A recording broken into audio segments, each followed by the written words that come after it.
The Dallas Mavericks are spiraling, and each game seemed to make the situation worse.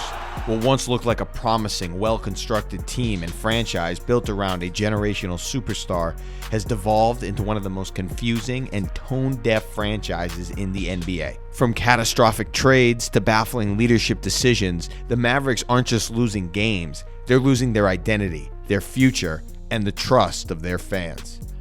Luka maneuvers away from the closeout. Not too long ago, the Mavericks were riding high.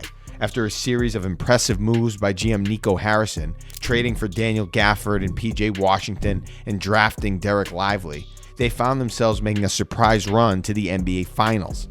While they were ultimately overpowered by the Boston Celtics, the run felt like the beginning of something special.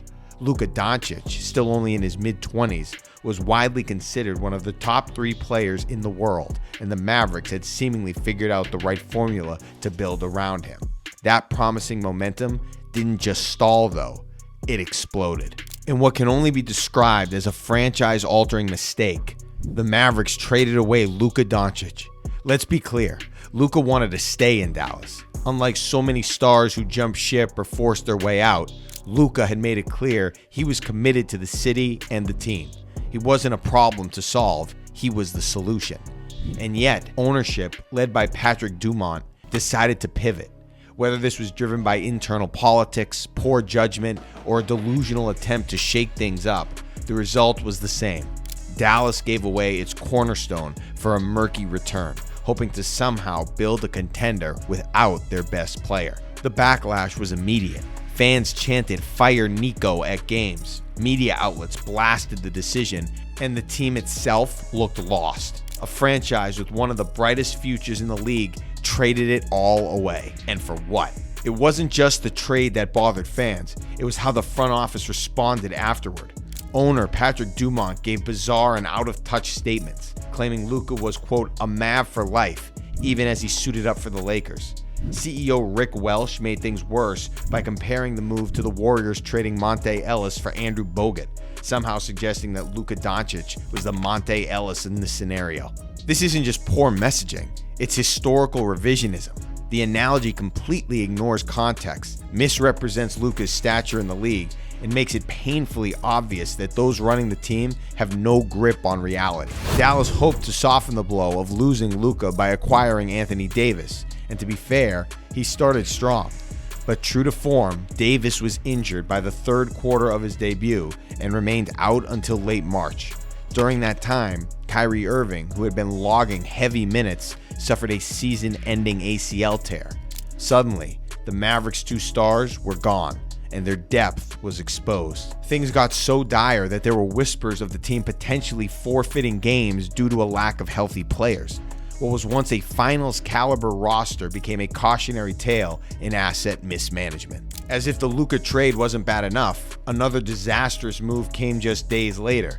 The Mavericks traded Quentin Grimes and a valuable 2025 second-round pick to the 76ers for Caleb Martin.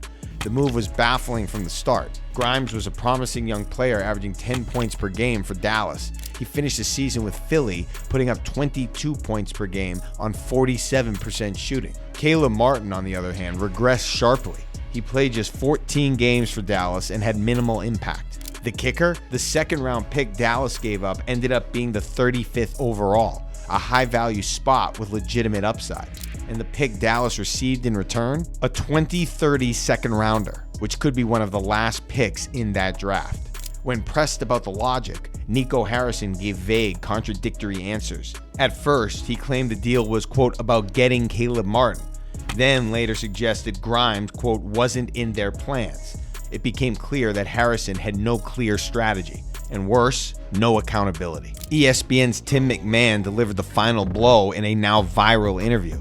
He pressed Harrison on why the Mavericks traded away their draft capital through 2030 while operating on a 3 to 4 year competitive window. Harrison's answer, quote, defense wins championships. That same vague slogan was repeated over and over, used as a deflection rather than a defense. McMahon asked again and again, how is giving up a generational talent like Luka at age 25 with 10 to 12 years left beneficial for the long-term future of the franchise? Harrison had no answer. only spin. This interview revealed the core issue in Dallas: short-term thinkers making long-term decisions. Harrison is on a contract with only 3 years remaining, yet he's shaping the next decade of Mavericks basketball. It's like handing the wheel of a ship to someone who won't be around to see if it crashes. The Mavericks are a team without a clear identity.